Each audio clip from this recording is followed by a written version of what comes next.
नमस्कार, स्वागत है आप सभी का जनसत्य न्यूज पर। मैं हूं आपके साथ अनु सिंह। मुरादाबाद के दो भाइयों ने एक सपना देखा। उस सपने को पूरा करने के लिए वो दिल्ली आए। यहां नोएडा में उन्होंने रेंट पर एक ऑफिस लिया और उसके बाद एक ब्रोकरेज फर्म की शुरुआत की।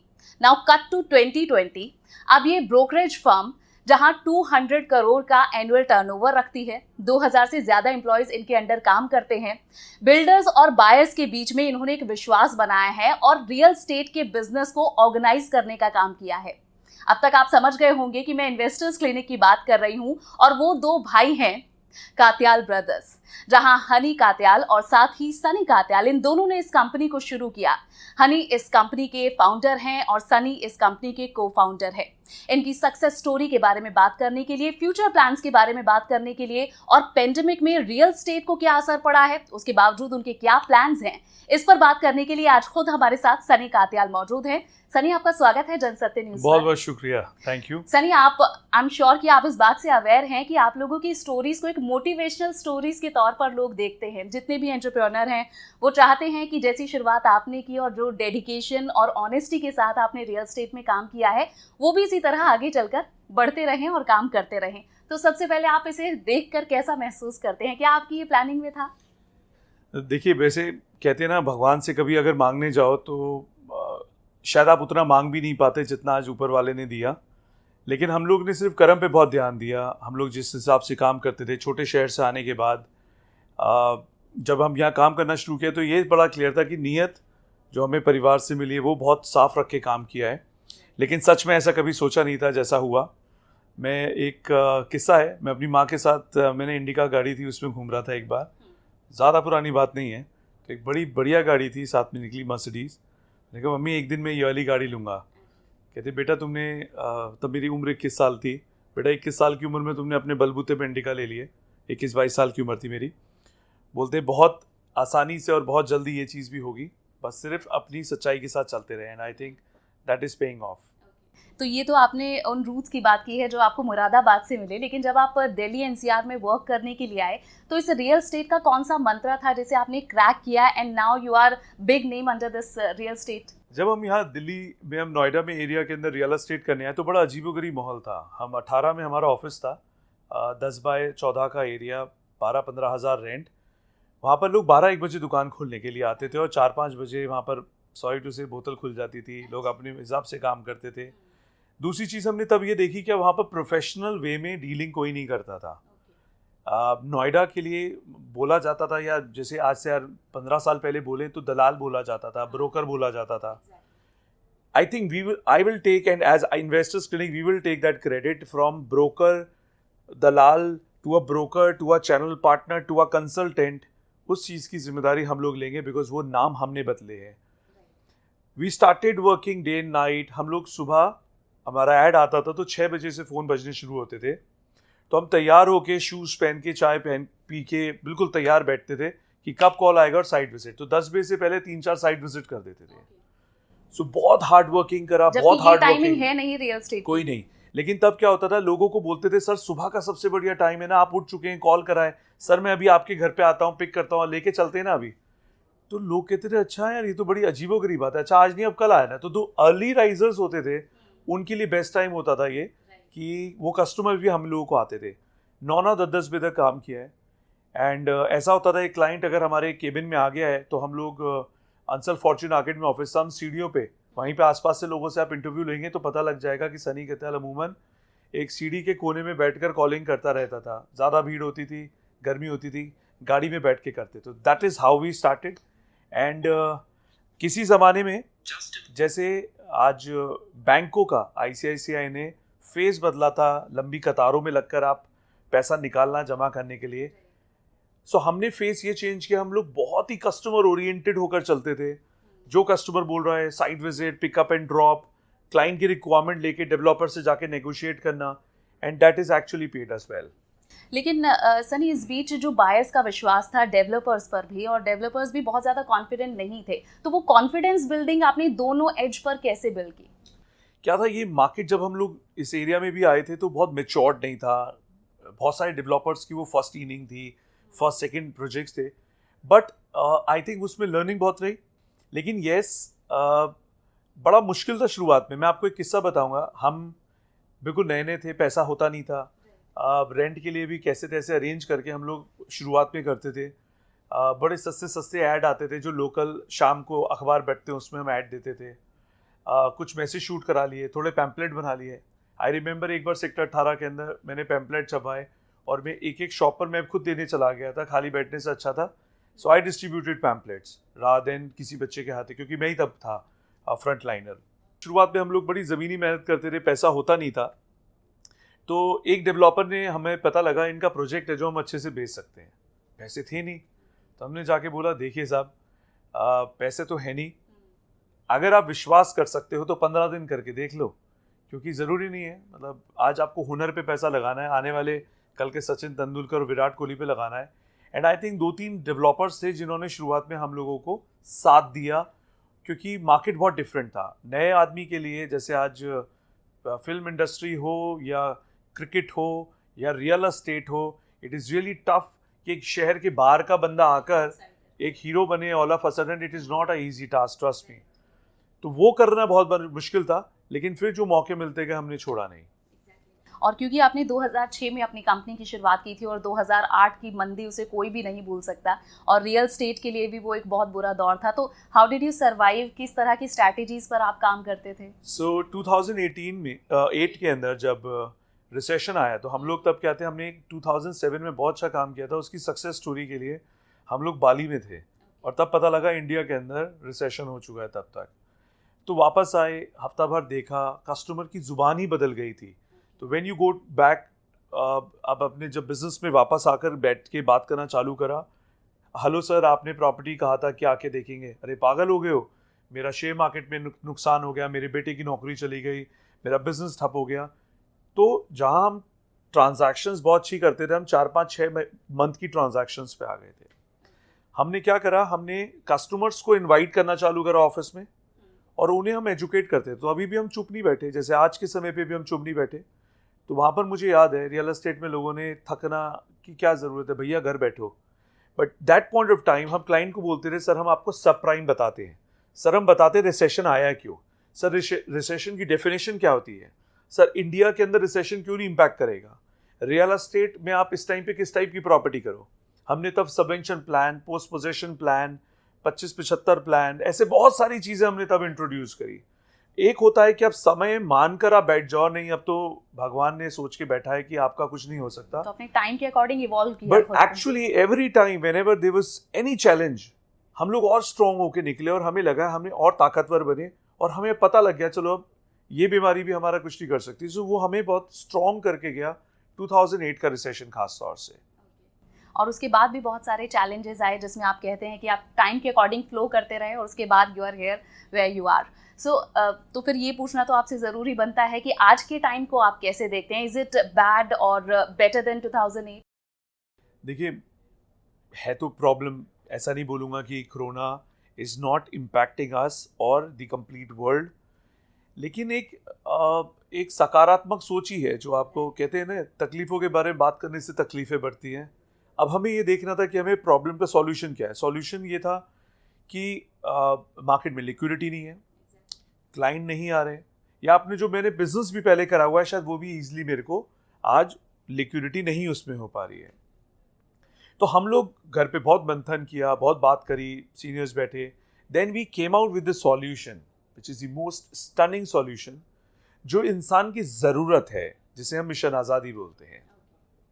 मिशन आज़ादी उतना ही इम्पॉर्टेंट है जितना आज आपके लिए घर में रोज़ आप अपने लिए या परिवार के लिए खाना बनाते हैं, खाते होंगे। क्यों? एनी क्लाइंट, एनी कस्टमर जो रियल एस्टेट ओन करता है, जो उस प्रॉपर्टी से खुश या नाखुश या उसको ट्रांसफ़र करना चाहता है या कुछ और उसकी ज़रूरत है, मैंने उस कस्टमर के लिए एक सॉल्यूशन निकाल दिया। सो अज्यूमिंगली मैं आपको बोलूँ, आज आपकी कोई भी प्रॉपर्टी है, और ख़ास तौर से क्योंकि यहाँ पर रीज़न नॉर्थ इंडिया के अंदर काफ़ी तकलीफ भी रही, रियल एस्टेट जो लास्ट 10 से 15 साल में कुछ बेहतर शायद कुछ प्रोजेक्ट्स में नहीं हुआ। रीज़न ऑफ मल्टीपल डिले रहे, प्रोडक्ट डिफ़ॉल्ट रहे, बिल्डर्स ने कुछ डिफ़ॉल्ट हुआ, जिसके रीजंस में सिर्फ बिल्डर ही नहीं बाकी और भी मैं मान के चलूँगा। कौन सही है गलत है ये प्लेटफॉर्म पे शायद ये निर्णय तो नहीं ले पाएंगे, लेकिन अब प्रॉब्लम में मेरा एंड कस्टमर है जो लाखों की तादाद में है। हमने एस्टिमेट किया तकरीबन 10 लाख कस्टमर है जो आज अपनी प्रॉपर्टी से जो लेके रखा हुआ उससे ना खुश है। अब वी स्टार्टेड इवॉल्विंग, अच्छा what to do with them. So एक उनके लिए हमें सॉल्यूशन निकालना था।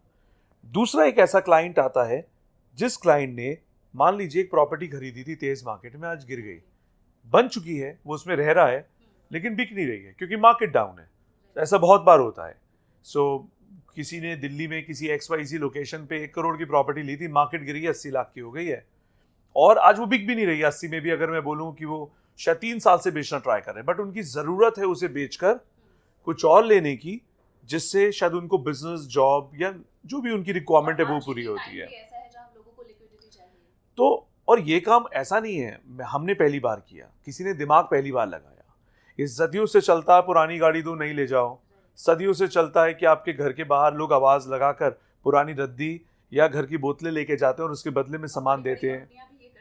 सो अब हमने ये सोचा व्हाई नॉट कि हम उस कस्टमर के लिए स्ट्रक्चर्स करना शुरू करें जो स्टक्ड है, और इन लोगों की जिनकी प्रॉपर्टी नहीं बिकती और वो उस हैसल में नहीं पड़ना चाहते, उनके लिए कॉन्सेप्ट लाएं, एंड दैट इज मिशन आज़ादी, जिसमें इन सभी लोगों को बेनिफिट हो रहा है। तो ये कुछ चंद हजार लाख के लिए नहीं है, ये करोड़ों लोगों के लिए है इस पूरे हिंदुस्तान में, कि अगर आपकी कोई बीघों में ज़मीन है और आप अपने बच्चे के लिए एक ऑफिस खोलना चाहते हैं क्योंकि वो IT का बहुत बड़ा कोर्स करके आया है, बट आपके पास जमा पूंजी नहीं थी, बट आप एक स्ट्रक्चर्ड वे में काम करना चाहते हैं, तो उससे भी मैं वो एक कॉमर्शियल प्रॉपर्टी खरीद के अपने बच्चे के लिए एक ऑफिस लेके दे सकता है। What else you want.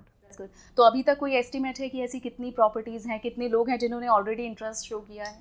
सो अभी तक as per, because it started 16 को, 16 अभी कुछ दिन पहले ही, and this has a end date also 15 अगस्त।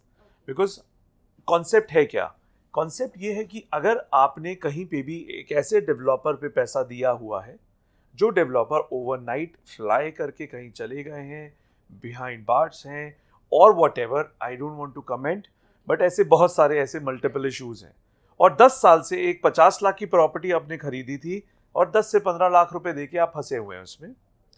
आप मुझसे इंडिया के टॉप 5 डेवलपर्स जो हम लेके आए अपने पैनल पे, आप उनसे उनके किसी भी प्रोडक्ट में, हम ऑलमोस्ट 20 प्रोडक्ट्स का बुफे लाए हैं, उसमें वो प्रोडक्ट चूज करते हैं।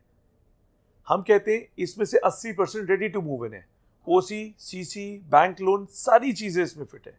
आप आकर वो पसंद करते हैं और उस 50 लाख में मैं वो 15 लाख रुपए आपका फंसा हुआ 10 साल वाला भी इसमें काउंट कर लूंगा। तो ये सोने पे सुहागा हो जाता है। आप कहते हैं अच्छा वंडरफुल मैन, क्योंकि मुझे उस 50 लाख की प्रॉपर्टी अब मुझे इंटरेस्ट नहीं है, वो लोकेशन, वो कंस्ट्रक्शन, वो सब कुछ ऑब्सलीट हो चुका है 10 साल में। अब मुझे अगर वो कल बनना चालू होता, मुझे 35 लाख तो देने ही थे उसको।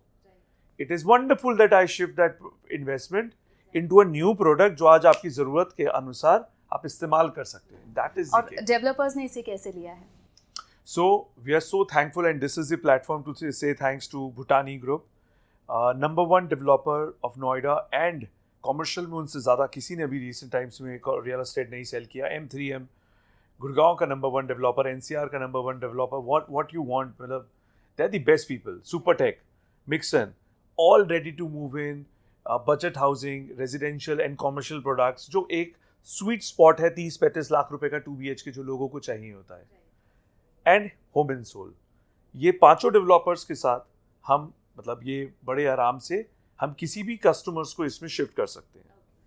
तो सनी, आपने बताया कि डेवलपर्स का इंटरेस्ट भी इसमें बहुत ज़्यादा है और कई बड़े नाम हैं जो कि आपके इस मिशन से जुड़े भी हैं, लेकिन जो आपके पुराने क्लाइंट रहे हैं, जो कि आपकी शुरुआती समय से रहे हैं, उनके रिव्यूज़ कैसे हैं, लोगों का कैसा रिस्पॉन्स आ रहा है, कितनी इंक्वायरीज आ रही हैं? सो इसमें बहुत ही अमेजिंग रिस्पॉन्स है, क्योंकि एक होता है कि हम कोई नॉर्मल फ़ोन आता है, उस फ़ोन की एक X नंबर ऑफ कस्टमर्स होते हैं, तो एक पोटेंशियल कस्टमर होता है। एक होता है मार्केट इवॉल्व करती है, जिसकी शायद रियल एस्टेट की ज़रूरत नहीं थी, उसने भी उठा के कॉल किया, अच्छा मैं जानना चाहता हूँ, अच्छा मेरा पुणे में फ्लैट है, मेरा कानपुर में प्रॉपर्टी है। आज मैंने एक FM शो पे भी करा था, तो किसी का कानपुर में, एक भाई साहब है जिनका यहाँ लाल डोरे में एक दुकान चलाते हैं, वो अपना शिफ्ट करके यहाँ पर एक ऑफिस लेना चाहते हैं एक ऑर्गेनाइज जगह पर। सो क्वेरीज की बात करूँ तो अभी सिर्फ 6-7 दिन ही हुए हैं। सो इन टोटलिटी अराउंड 1000 हम पे रियल क्वेरीज, क्योंकि इसके अंदर हमें आपकी प्रॉपर्टी डिटेल्स चाहिए। क्वेरी तो शायद 10,000 है, लेकिन आपकी एक प्रॉपर्टी डिटेल अगर आप मुझे दे देते हैं कि जहाँ पर आप मुझे कहते हैं ये मेरी प्रॉपर्टी डिटेल है और मैं ये विजिट करके आया हूँ, सो वो केस स्टडीज तकरीबन 1000 है, but what we are targeting is around 10,000 transaction इस मिशन आज़ादी के अंदर, जहाँ पर हम 10,000 लोगों को उनकी दुख दर्द तकलीफ जो भी रियल एस्टेट के रिगार्डिंग है, तो हम अपनी इन्वेस्टर्स क्लिनिक में जो क्लिनिकल जॉब है उनके इन्वेस्टमेंट का वो हम करेंगे। ओके, तो आपने कहा कि एक तरह से मार्केट में आपने डिमांड जनरेट कर दी है इस सेक्टर के लिए, लेकिन आपने कहा कि 15 अगस्त तक का ही ऑफर है, तो भविष्य में और भी डेवलपर्स के साथ और भी बड़े स्केल पर आप इस मिशन को लेकर आएंगे? मैं इसके पीछे एक लॉजिक बताता हूँ कि ये क्यों लिमिटेड पीरियड है और क्यों जो भी लोग सुन रहे हैं उन्हें जल्दी करनी चाहिए। हमने क्या हुआ, मान लीजिए आज एक डेवलपर स्टक्ड है और उसकी एक फंड से मैं एक नए डेवलपर में दे रहा हूँ, वो भी मतलब one of the best products ready to move in at a market price, but ये हो कैसे रहा है? ये इन्वेस्टर्स क्लिनिक का रोल बड़ा इंस्ट्रूमेंटल था, जाकर उन डेवलपर्स को कन्विंस करना कि सर आप क्यों नहीं ऐसा काम करते जो बहुत अच्छा है, जिस पर आपकी मार्केट वैल्यू भी बढ़ेगी। बोलते अच्छा क्या है? बोलते आप अपना प्रॉफिट 1 मिनट को भूल जाइए या उसको कुछ साल के लिए पार्क कर दीजिए, आपको इस टफ मार्केट में भी हम 1000 करोड़ का बिजनेस करके दे सकते हैं, बट एक शर्त है। शर्त क्या है? शर्त यह है कि आपको अपना प्रॉफिट मार्जिन भी थोड़ा कम करना होगा, साथ ही साथ आपके जितने भी एक कॉस्ट ऑफ फंडिंग होती है, मान लो अगर मैंने 1000 करोड़ का माल नहीं बेचा तो शायद 100, 200, 300 करोड़ प्रोजेक्ट कंप्लीट करने के लिए आपको लोन लेना होगा फाइनेंशियल इंस्टीट्यूट से। सो एक लोन का हर एक प्रोजेक्ट में एक कॉस्ट होती है जिसको हम बोलते हैं कॉस्ट ऑफ फंडिंग, जो हर बिजनेस प्लान के अंदर जरूर रहती है कॉस्ट। एंड बहुत सारी और कॉस्ट, मार्केटिंग कॉस्ट कट हुई और हमने उन्हें ये समझाने की कोशिश करी, जिसमें उन्होंने साथ दिया कि हम क्यों नहीं उन लोगों पे जाएं जो स्टक्ड हैं, जो परेशान हैं, और उन लोगों का पेड अमाउंट यहाँ पर कंसिडर कर लें। तो इससे क्या हुआ? इससे सबके लिए विन विन सिचुएशन बनी। मेरा पहला कस्टमर जिसके लिए सबसे इंपॉर्टेंट बात है ये क्रिएट करने की स्कीम, वो खुश, क्योंकि आज सोच के देखिए, भगवान ना करे आपने 10 साल पहले घर लिया होता, कौन सही है कौन गलत है ये मैं चीज़ जानता हूँ, किसी की सोची समझी साजिशें नहीं है कि कोई जानबूझकर आज कोई बिजनेस को नहीं कर पाता। So there was a some problem in the business या डिसीजंस या और मल्टीपल रीजन जिसकी वजह से नहीं हुआ। तो सही गलत की जगह मैं सॉल्यूशंस की बात ज़्यादा करना चाहता हूँ। लेकिन आज आप 10 साल से आपने घर लिया हुआ है, आपने 5 लाख जेब से 10 लाख का लोन लेकर आप 10,000 की किस्त 10 साल से भर रहे हैं, और मैं आपको कल, बैंक भी हमारे इस पूरे पैनल में इन्वॉल्व है, सिर्फ ये 5 डेवलपर तो ठप्पा लगा देते हैं तो अपने आप ही इस पूरे कॉन्सेप्ट की पॉजिटिविटी आप समझ सकते हैं, क्योंकि इन 5 ब्रांड की मिलाकर 1 लाख करोड़ से ज़्यादा की वैल्यूएशन है। लेकिन साथ ही साथ बैंक भी आपका लोन बिना नया लोन लिए ट्रांसफर करके यहाँ कर देंगे, यानी कि आज आपकी लोन एलिजिबिलिटी भी डबल यूज नहीं हुई, क्योंकि एक आपका लोन 40 लाख का पुराना हुआ है, आप शिफ्ट कर रहे हैं, क्या एक और 40 का लोन ले रहे हैं? नहीं, आपकी 80 लाख की एलिजिबिलिटी नहीं यूज हो रही। सो ये एक बहुत बड़ी बात है कि मैं आपका लोन जाके बंद करूंगा। शायद आज आप पे 10 लाख रुपए हो ही नहीं पाए मैनेज लाइफ के उतराव चढ़ाव में, लेकिन वो भी मैं करके दूंगा। And this is stunningly beautiful, trust me. तो मतलब मैं तो बस यही कहूंगा आप लोगों के माध्यम से, एक धारणा ना बना के बैठे, क्योंकि जब हम खबर कोई देखते हैं तो हम एक धारणा या किसी के लिए भी बना के रखते हैं, क्या अच्छा है क्या बुरा है। सिर्फ मैं कह रहा हूँ हमारे इस प्रोडक्ट्स में प्रोजेक्ट विजिट करें, डेवलपर से मिलें, पूरा प्रोसेस समझें, and trust me they will have the wonderful thing कि इसके अंदर कोई फ्लॉ नहीं है, ये फ्लॉलेस है। और जो आपने पिलर्स इस पूरी स्कीम में बताए हैं, इससे ज़्यादा क्रेडिबिलिटी बन जाती है, एंड वी होप कि लोग इसमें इंटरेस्ट दिखाएं और जिस तरह से जो भी उनकी डिस्प्यूटेड प्रॉपर्टीज़ हैं उनका सोल्यूशन उनको मिले। इसके अलावा सनी, अगर अब मैं इस पेंडेमिक की बात करूं, कोरोना पेंडेमिक की बात करूं, तो ये तो आपने डिस्प्यूटेड प्रॉपर्टी से रिलेटेड एक सोल्यूशन दिया है, लेकिन इस बीच जो नए बायर्स हैं, जो लोग घर देखना चाहते हैं, ख़रीदना चाहते हैं, लेकिन अब क्योंकि उनके पास भी लिक्विडिटी नहीं है, उनकी खुद की श्योरिटी जॉब या फिर उनके बिजनेस की नहीं है, तो इस लिहाज से आप रियल एस्टेट की मार्केट को इस वक्त कैसे देख रहे हैं? देखिए, आज कुछ डेवलपर्स ने इस हिसाब से पेमेंट प्लान करें कि मार्केट तो देखिए डेफिनेटली डाउन है। आई वुड नॉट से कि नहीं, यहाँ पर अगर मार्केट में 10,000 एवरेज ट्रांजैक्शंस होती तो उतनी ही हो रही है पूरे इंडिया लेवल पे, it is not happening. But आज मेरे को अपना ये देखना था कि as investors clinic in this tough time also how I can also grow. मैं अपनी दुकान पर कैसे कस्टमर ला सकता हूँ, मैं कैसे बिजनेस कर सकता हूँ और अपने क्लाइंट्स को क्या मैक्सिमम से मैक्सिमम बेनिफिट पहुंचा सकता हूं। क्योंकि real estate market on the face of it, number of transaction substantially down हुई है। सब्सटैंशियली डाउन हुई है। लेकिन अब मुझे ये मानकर नहीं बैठना एज इन्वेस्टर्स क्लिनिक, नहीं मेरा बिजनेस डाउन होगा, घर बैठो, कोई काम नहीं करना है, क्या थकने की ज़रूरत है, नहीं ऐसा नहीं है। तो हम इवॉल्व कर रहे हैं, जैसा मैंने बताया 2008 में भी इवॉल्व किया, 2008 ही नहीं, हर साल में हमारे साथ कोई ना कोई कोरोना वाली प्रॉब्लम हुई है। 2009 की अलग प्रॉब्लम, 2010-11 के अंदर लैंड एक्विजिशन प्रॉब्लम, 13-14 के अंदर जब डिसीजंस आए तो उसके अंदर और different problem, 15-16 demonetisation, RERA, GST, तो जो पाथ है वो ज़्यादा नैरो होता गया। सो हमने, ऐसा नहीं है कि हमने अपने बेस्ट टाइम देखा हो। So technically we have grown in the worst time of real estate. Why? Because we evolved with every problem. But now, as a market down है, number of transaction almost 20 to 25% रह गई है in totality जो real estate है। But investors के लिए कैसे कर पा रहा है? Simple. मैं अपने कस्टमर से मिला और मैंने उसका दर्द समझा और मैंने वो प्रोडक्ट बनाया जो मेरे कस्टमर को चाहिए था। आई डोंट केयर मेरे को किसी से, आज डेवलपर या मैं, हम लोग बिल्कुल आखिरी में है। मेरा कस्टमर मेरा भगवान था। हमने जाके पूछा भैया एक्चुअल प्रॉब्लम क्या है, तो लोगों की प्रॉब्लम निकल के आई, लाखों लोग स्टक थे। लोगों की प्रॉब्लम आई कि हमें पैसा कम देना है, तो हमने पेमेंट प्लान लेके आए 10-90 का, कि घर 2 साल बाद मिलेगा, आप 10% अभी दो, 30 लाख का मकान है, 3 लाख अभी दिया, 27 लाख पोजीशन भी दो। So there were multiple scheme which we have launched in this time and by the grace of God, मतलब इम्पैक्ट है बट उतना नहीं कि जितना आज पूरा रियल एस्टेट मार्केट पे है। चलिए, एंड सून आई गेस, क्योंकि आपने कहा कि आपने बहुत सारे बुरे दौर देखे हैं, तो इसका क्या प्रेडिक्शन है, इस कोरोना से कब तक निकल पाएगा रियल एस्टेट? और इसके बाद, क्योंकि देखिए जब भी किसी बुरे दौर से कोई भी क्षेत्र निकलता है, कोई भी इंडस्ट्री निकलती है, तो बहुत ज़्यादा रिवाइव होकर निकलती है, फ्रेश होकर निकलती है। जो गलत चीज़ें होती हैं वो छटती चली जाती हैं, पीछे रहती चली जाती हैं। तो यहाँ से आप नया दौर कैसा देखते हैं रियल एस्टेट का? आपने बहुत ही ब्यूटीफुल बात बोली है जो मैं बोलने ही वाला था। ये क्लीनिंग प्रोसेस है मैम।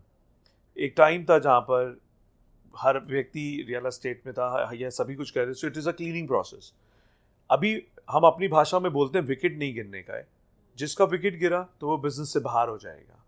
सो अगर मैं बोलता हूँ 2021 मिड में जाके मुझे लगता है रियल एस्टेट वापस अपने एक नॉर्मल सिनेरियो में, और 6 से 1 साल लगना, 6 महीने से 1 साल लगने की उम्मीद है।